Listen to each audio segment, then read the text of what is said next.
Nagbabalak ka na bang magkaroon ng financial plan for your retirement? Alam mo ba na ang top 2 most needed financial products ng mga retirees ay ang long-term healthcare and investment? Madalas sa mga Pinoy, pag pinag-uusapan ang retirement, ang naiisip nila ay edad 60 and beyond. And in most cases, ang mga Pinoy na umaabot sa edad na ito ay hindi naligtas sa pagkakasakit.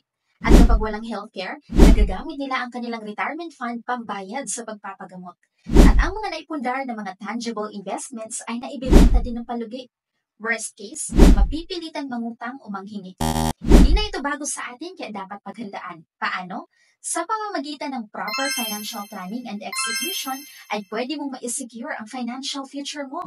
Habang may lakas ka pang magtrabaho, edad 20s, 30s, 40s, or even 50s, pwede kang mag-ipon sa isang savings program na affordable lang pero kumpleto na. Ang recommended ko ay ang Kaiser 3-in-1 Savings Program.